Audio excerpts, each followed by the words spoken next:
Well, first I want to thank you for being here. You are in a busy day today, and you've had a busy few weeks because recently you decided to open your own brokerage, and that has been a lot of work as I take it. Yes, it is. For people that don't know you, I'm talking today with April Rager, and April Rager recently opened Coldwell Banker, the Rager Group, and you guys are based out of Winter Garden, Florida? Oakland. It's Oakland, yeah. It's kind of strange, right? The town of Oakland, like even people that have lived in Central Florida forever, they don't know that there's a town of Oakland, but it's basically that area of downtown Winter Garden. So basically, if you've been to the brewery to drink some beer, you were a few miles away from your new office. Right, it's a little less than 3 miles from there. How long have you been in real estate? Since 2002. Since 2002. Tell me a little bit about your trajectory. What did you do immediately before real estate, and how did you decide that you wanted to pursue a career in real estate? I was a stay-at-home mom, and my husband was a custom home builder and framer around town, so business was good. Then I went into do nails, so manicures, pedicures, and that would probably surprise people that that's what I did. But that's how I met someone as a client that had a Century 21 office, and she offered me an opportunity as an office manager, and I was happy to take it. I'd always wanted to be into real estate in some way, shape, or form. Never thought I would be selling ever. I was totally content sitting behind the desk, encouraging the agents, putting files together, and organizing the office per se. I was more of a mom, and that was what I was comfortable with, and that's probably where on my disc profile I would have been content. And one day things changed, and I ended up leaving that Century 21 office and went to Coldwell Banker Tony Hubbard and begged him to take me with no real estate experience and a few other agents that were willing to come along. So that's how I got my start. Very good. And so your personality is not natural for the stereotypical real estate agent. And when I say the stereotypical real estate agent, I mean like the super salesy, let's go door knocking, let's go cold calling type of agent. That's not your natural personality, right? No. And here we are, however many years later, and you have a tremendously successful business for many years now. Thank you. What do you attribute the fact that you have been so successful, yet your personality doesn't really line up with what it's supposed to be? Kind of that saying that she believed she could, so she did. I almost take someone saying you can't do that or that can't be done as a challenge, not as a real statement to make. So I just tried to find things that were more suitable for me. Instead of prospecting, calling people from 9 to 11, I would be looking for ways to put my profile, places on the internet, to put my profile online, where they tell you to have your niche and stay in your lane, stay in your neighborhood, stay here. I thought, well, why would only that neighborhood want to know about me? I think the whole world should know about me because I'm so awesome. Not really, but... You are. Yeah, well, thank you. But I felt like spending the same amount of money to tell 300 homeowners about me was not really to my benefit when there were, 4 other realtors that live in the neighborhood and I'm competing with them. I could make it broader and appeal to the masses. I grew up in Claremont, so I really did not want to have that, oh, hey, Mario, oh dear, yes, I just saw you at the grocery store, we went to high school together. That's awkward for me. So I decided to kind of put it out there, and I really started working with, I hate to say strangers, because most of them are now friends and they feel like family.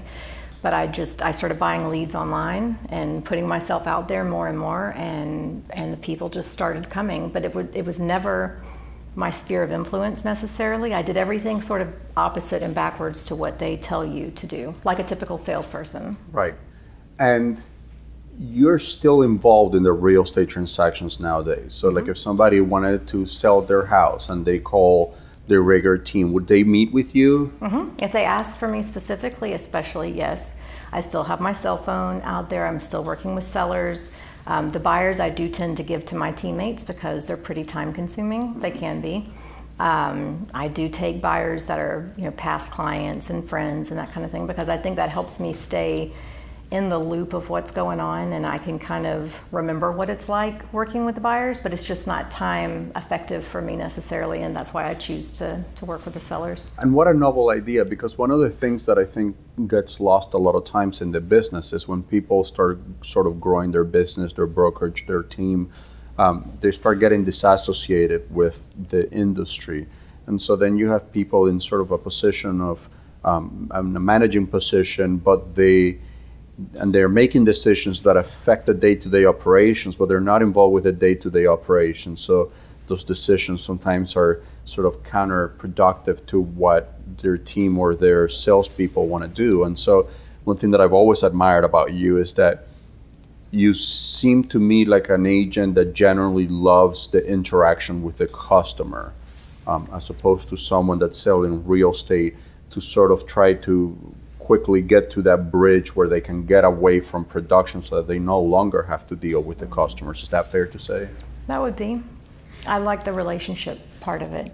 I think that's so important when you're loving the one you're with. I mean, obviously that's what we do and we move on, to the next, but I think that even as passively as I do it, I do still stay in touch with my clients. I'm not the most, I'm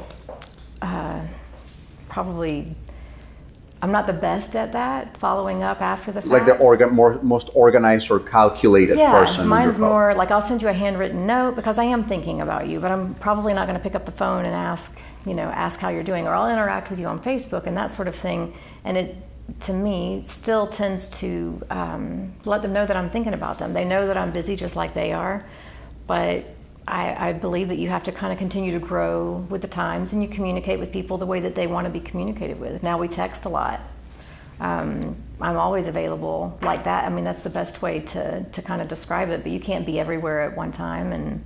But I am big on the relationship part. I want them to feel like they are my only client at that time and help guide them, and then that's what keeps them coming back, and they refer their friends and their family, and they feel like they know you. And really you do when you're at that way in that transaction with them. They really rely on you to be the rock where they don't know which way is up. They're so stressed out. It's our job to kind of calm them down and be that motherly or fatherly voice that just says, it's okay, I've got this. Just let me take this from you for a minute. And when you say that, one of the things that jumps immediately to me is you've been in the industry for the better part of 17 years now. And in 17 years, we've seen monumental change in the way that we conduct business. A lot of it because of a natural evolution, but I think it's fair to say most of it because technology has just exploded in front of us. But you're still able to manage to keep those relationships with your customers and sort of do that. I don't like to call it hand-holding because that's not what it is, but just being that counselor for your customers all the way through the transaction. And for someone like you that started in 2002, how challenging is that with the times? Do you think technology has enabled you to be more proactive about being a relationship-based real estate agent, or it has hindered your ability to be a more relationship-based agent? I'd say it's bridged a gap. You can't, the way we started before was a lot on the phone. Then it was, more email, then text. And I mean, it sort of did take away, you don't have to go meet with your client as much. You do everything via DocuSign or Authentisign or .loop. And that kind of takes away from that face-to-face. But I still have clients that I ask them, would you prefer me to come and meet with you? Here's what my schedule looks like. Or I might look a hot mess because I've had this or I've had that. I mean, I think that it's allowed me to do more business. So that has helped, obviously. I can help more people. And I was really big in short sales, where other people weren't. So I kind of evolved with the times, and I'll continue to do that as times change and kind of go through the market the different ways. And I just sort of embrace, what's next and try to figure out how to make it work for me. It doesn't have to be, it's not a one-stop, one-size-fits-all kind of model. Yeah, evidently, because you've made it work with sort of a mindset that's very different to what the industry standard is. You say you were big during short sales, and that's not necessarily a choice that you make. Like, I want to tackle short sales. It's like short sales are here. You want to stay in the industry, you better become proficient at it, and you did that, and you did that very well. What do you think it's some of the next evolutions in the market from where you're standing now, from someone that has a sort of a history within the industry? What are some changes that you think are sort of here to stay that we need to adapt to, or and this is more heard by real estate professionals, so that's kind of what I'm gearing the question for. Right. Well, as they predict the market shifting and taking a different turn, I mean, I would have never said that the rock bottom would have hit as low as the rock bottom was in short sales then, and I would hope we never see anything like that again. I know what I have witnessed as of late, and I don't recall it ever really being as big of an issue as it is now, is property taxes. I mean, you're looking at homes with your buyer and it's $2,000 a year, and all of a sudden when they buy now it's $5,000. They're not really prepared for that. So now, a year or two in, now they're calling and saying, I need to sell my house. I can't afford my property taxes, or I can't afford the maintenance, and I can't, it's just a different, can't afford, and at least now they can usually get out of their home without losing money or having to bring money to the table like we were during the short sale time. They're not necessarily making the same amount of money that they could have, but at least with the little bit of inflation, or the little bit of increase in the profit or in the value of their home, they do have some sort of profit to kind of get the wiggle room to where they need to be to get out from under it. But none of it's easy. Yeah, so I've noticed that too. I've noticed people that bought a house maybe 3-4 years ago, and insurance has gone up. And taxes has gone up. I mean, I just did a podcast with Taylor Young from Urban Young Insurance, and he was talking about the hike on insurance prices in our area has been significant. So when you look at the taxes and you look at the insurance increases and maybe the HOA, like my HOA has gone up, I want to say like at least $30 a month over the last 2 years. It's gone up $30 per month over the last 2 years. So certainly people are feeling all of those increases. Is there a particular technology trend that you think is going to affect this for agents in a particular way, positively or negatively? I mean, we have a lot of iBuyers. We have a lot of like virtual brokerage type situations. Like, do you see any of those affecting our day-to-day? I don't necessarily. I think people still want that. We're not the Carvana of and even that kind of makes me nervous. I think people like the interaction with people. They want somebody that they can reach out and touch and feel and call when they're upset. And I think most people, I should say, want that. They want that human interaction. I just don't think you can take that equation out of it. The complaints that I've heard from people that have gone through those things is that they can't find anybody in customer service. Nobody really cares. You're just a number to them. When you call in, it's not the same. And it's different if you're calling me to tell me someone left your lights on, or someone left your door unlocked, or someone let your cat out. I can empathize with you. If I'm at a call center, I couldn't care less. You're just I'm going to hang up and take the next complaint or the next whatever. Even from negotiating, I just don't see how you can take the person out.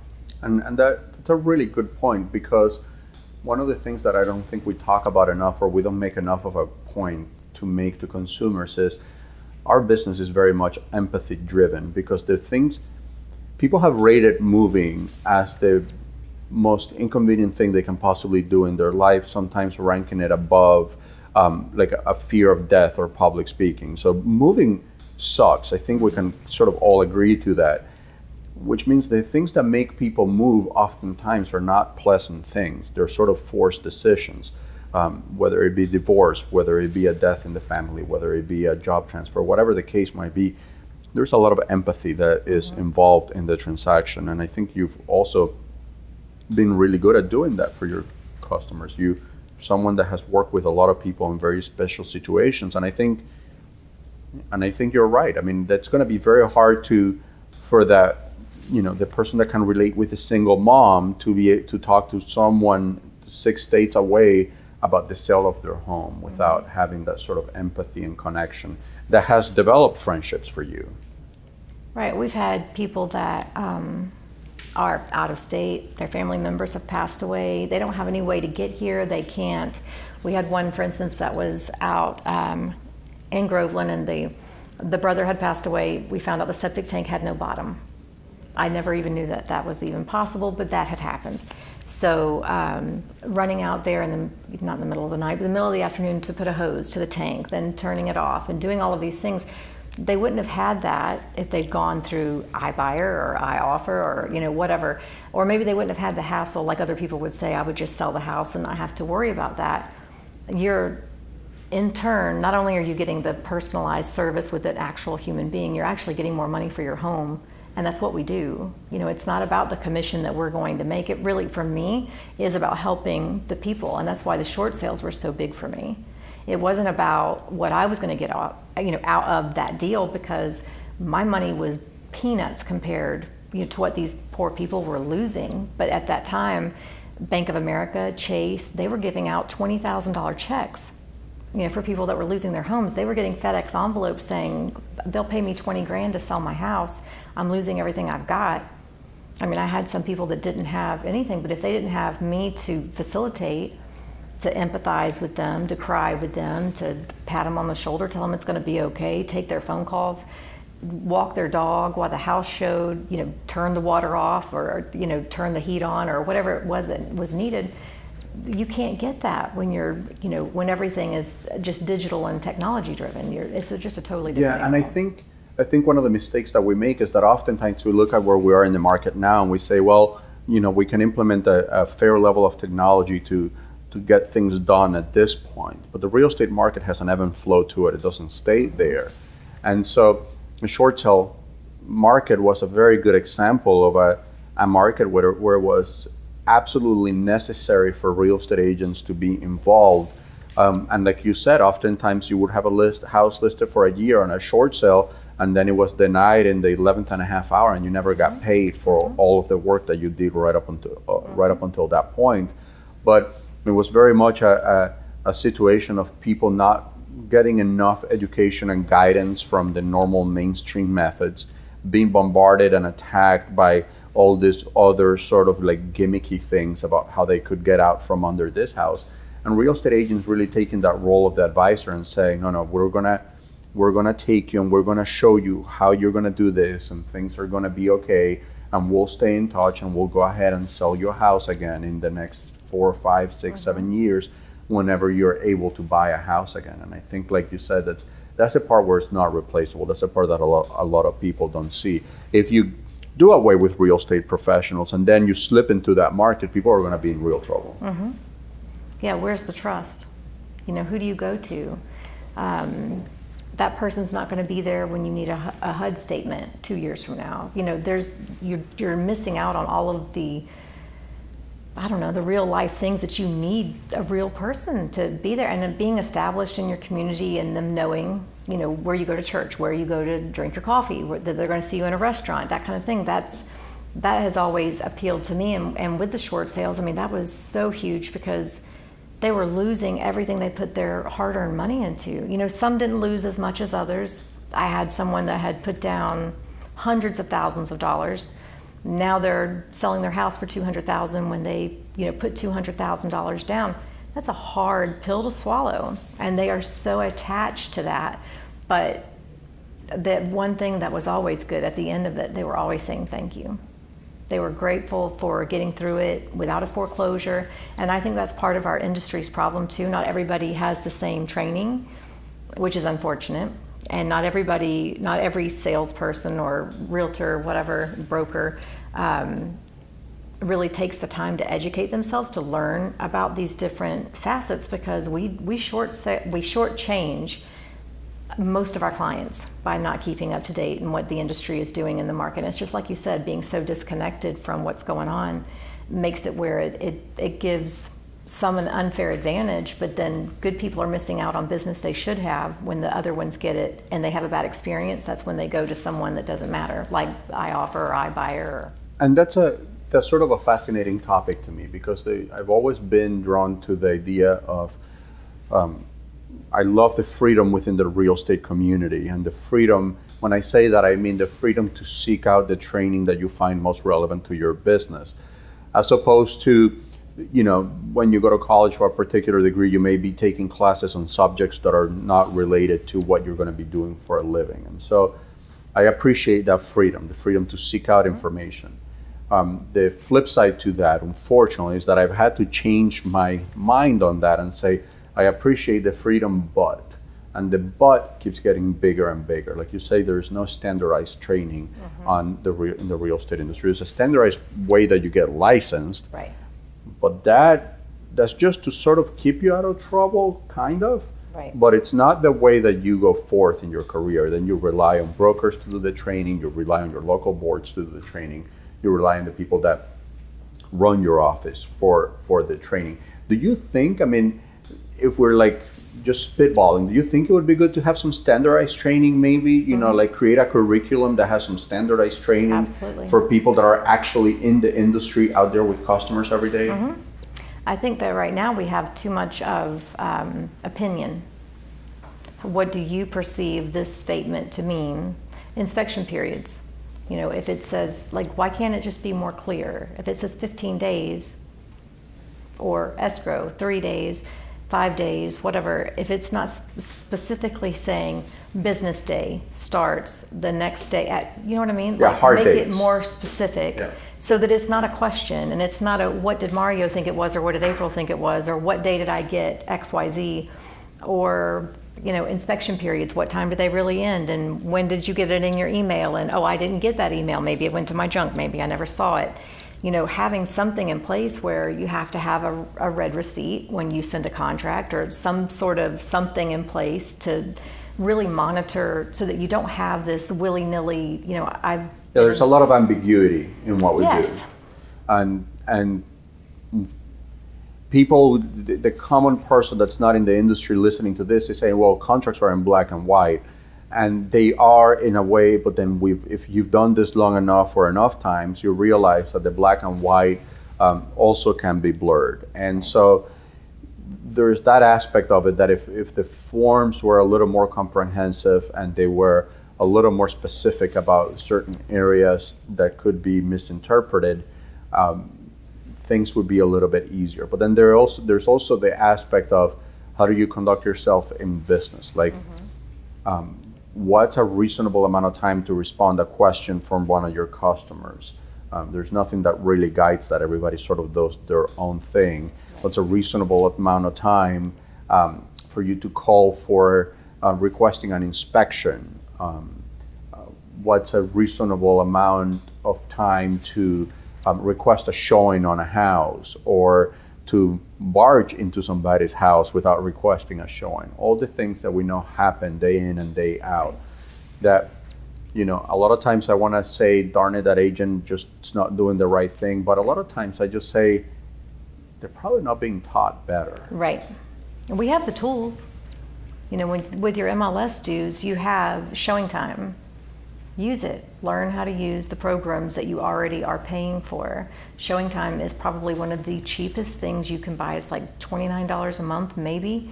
And they will call your sellers and set up your showings for you. You don't have to touch it, especially the ones that have tenants in them that none of us really want to chase down. And just as well as I do, I'm sitting here with you, so I can't answer my phone. So if someone wants to show one of my listings, God forbid they're trying to reach me right now. Sure. I don't know how many text messages I'm going to have to return, or phone calls to return. Why would I want to take on that burden?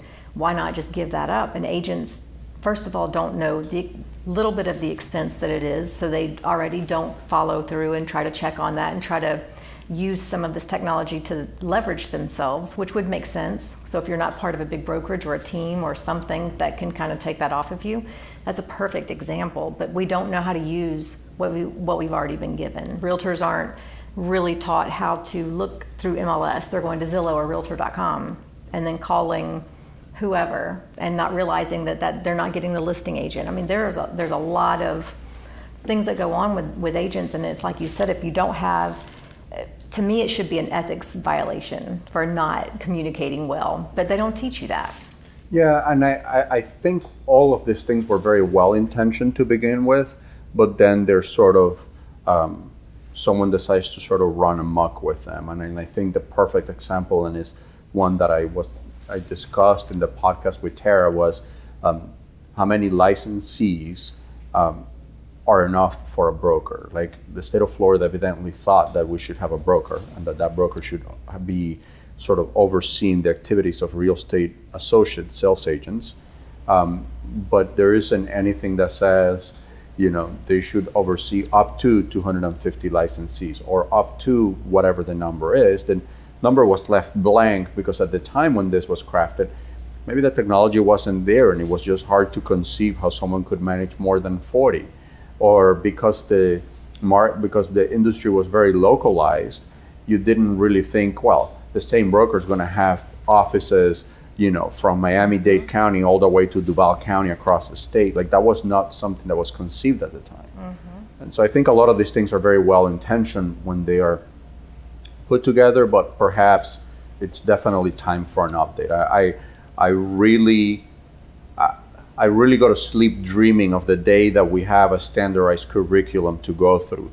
So the real estate agents sort of get their license and they get put through this curriculum where they learn showing time, where they learn how to use all these tools, where they learn how to do a really good market analysis. Mm-hmm. And they're graded on their ability to do a market analysis, just sort of the same way that you go to school and you learn by repetition and by trial and error. And and learn all these things that we need to know in order to run our business, and then be able to work with consumers. But the way that it works right now is sort of like you get licensed, you go under a brokerage, you start working with consumers, and then you start all these other things hopefully start trickling into your life, right. But maybe not, maybe because there's no requirement for it. Maybe they don't trickle into your life. Maybe right. You don't learn them. Right. Surveyors, appraisers, they all have to be understudies, plumbers, electricians. We give people a real estate license after a week, or in less than 30 days, they can be totally licensed out, selling real estate, helping people make big, huge financial decisions, and they don't even know what they're doing. And they don't even think about what the what the fallout could be if they did something wrong. I mean, that's probably one of the biggest things. People trust you, and if you don't really know what you're doing, that could be bad. I mean, the agents now don't look at it as maybe partnering up with someone that's been in the industry a little bit, but they're trusting you as a professional that you've been in the industry for a long time, and they don't know what they don't know until till they're more experienced, and they're like, oh my gosh, I thought they knew everything and they knew so little. I think that's, if we just had a better, our bottom line or our standard of whatever was a little bit higher. It doesn't have to be that much, but really a little bit higher would be really awesome, and treat people like you would want to be treated. Yeah, and I think that, you nailed a solution that I've talked about and I've thought of in the past. Being an understudy is probably one of the easiest, simplest way to address this is by saying to newly licensed agents, hey, when you're newly licensed, your work has to be supervised and signed off. Like every time you write an offer, it needs to be signed off by this other person who has to evaluate it before it goes out of your email. And maybe have, just like the offers, a few other steps that a broker has to absolutely be involved without being able to replace themselves with some like remote assistant somewhere to do it for them. They have to do it themselves. And then saying to brokers, hey, you want to have 1,000 agents? Wonderful. If you want to have 1,000 agents, here's the deal. You still have to meet with them one-on-one. You still have to sign off on all their work. And by the way, the standard of accountability is going to change, and we're going to make it more lopsided on you so that it creates additional responsibility for those brokers that are currently running sort of like a gym membership model where they're just charging $60 a month to 100 right. people that don't show up to the office. That would stop a lot. Hopefully, right? I would think so. I would think so. I can tell you, just having my little office, someone said to me, well, if you get 25 agents, I'll come in and I'll train and I'll do this and I'll do that. I said, why 25? What if I only had 15? But I had 15 good ones. Why would I need 25? Oh, well, yeah, I guess you wouldn't need 25. Like the crowd. Yeah, and I'm like, do you need that big of an audience? Because I would think you should be okay if I have 4 people here. But if they're producing 20 million a piece or whatever because of the leverage and the things that we can provide, why wouldn't that be beneficial to you? Why do you need the larger number? And that kind of resonated with me when you talk about the ones that are doing exactly like what you say. You don't have to have, it's not about the size of your office when you cannot maintain those agents. That came up at a young professional board that I was at with Rouse recently. Yeah, I think that's one thing that doesn't get emphasized enough is retention. Like, what do you do to retain good people with you? But I think there's going to be also a moment of reckoning in the industry.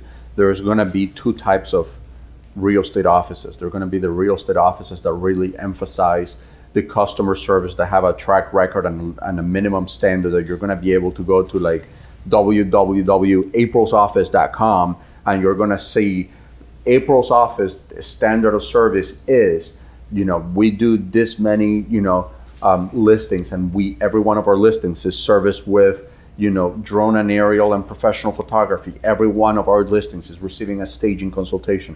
Every one of our listings gets put in social media in an advertisement that gets pushed to at least 10,000, like a standard, an actual quantifiable standard. And then there's going to be the other offices. The other offices will not have a standard. Right. The other offices, it's going to have the agents that are perhaps not being as proactive about their education as they could be. And people are going to be able to sort of pick what's more convenient for them at that time. And I think I'm okay with that. I'm okay with that, Dave. I've just said that recently to a seller who the commission would have been like $58,000, let's say. And I said, so you can give your money to this person, or you can give your money to me, assuming I'm going to sell it because that's my goal. What are they doing compared to what I'm doing to be proactive about selling your house? The money's the same. So where would you like to see, I'm actually spending money to get your home to sell faster. Your home's going to sit if you're with XYZ because of the resources just aren't there sometimes, comparing to from a Coldwell Banker or Keller Williams or, gosh, I can't even think of the other ones now, ERA, Century 21, those types of brokerages, they buy into that because they're, it's like a blanket, everything's already paid for and that's part of your fees and your services and your dues. And then when you have little whoever realty.com, whatever that is, you're depending on that one particular person to do the same exact thing that a bigger brokerage does. And you just assume that across the board that they all do it, and that's not necessarily the case. I have a $600,000 listing that I did not ever expect to sell as quickly as it did. Within 2 days, it had I don't know, 3 showings. Then within the first week, we had an offer. They rejected it, and I wanted to cry. I was like, take your first offer. Sometimes that's the best offer. It could be 6 months before we get one, and we may never get another one. A week later, they got closer to their asking price, and they're super happy. I never saw that coming. $600,000? Those homes aren't exactly flying off the shelves around here. But again, with the marketing and the resources and the things that you've got, they're thanking me, which I expected the phone call to go a little differently. Oh, we underpriced our house. You sold it too fast. But they said specifically the marketing, the photographs, the way that it was presented, really hands down. Yeah, we are able to put the houses, especially Florida's a big example of this. And the reason I say Florida is I don't know how many people are moving from other places to some other states, but there's certainly a ton of people moving into Florida. So they start their home buying experience in Michigan, in New York, in New Jersey, in Puerto Rico, in Colombia, in England. They're starting their search somewhere else. And so the good news is because of the social media, we are able to show them the homes that are in our local market in their house. The bad news is not everyone takes a proactive approach in spending the necessary resources to make that happen. So just because social media exists, it doesn't mean your house is going to be there. Just because someone has access to Zillow, it doesn't mean that that every listing agent has the same amount of exposure and every home marketed in Zillow has the same amount of exposure to everybody. If the listing agent is doing a virtual tour and a 3D tour and professional photography, and they have a premier agent and all of these things are going to help the exposure that your listing gets in all these other areas as well. I think hopefully people listening to this got a lot of good information out of it. I think you are one of the agents that I always look up to. I love the way that you present yourself for your customers. And if my grandma had to sell their house and I lost my real estate license, you would probably be in my short list of agents to refer, because I truly know how much you care for people when you're working with them. Thank you. Thank you so much for doing this, and we'll do it again. Thank you for having me. I can't wait. Thank you so much.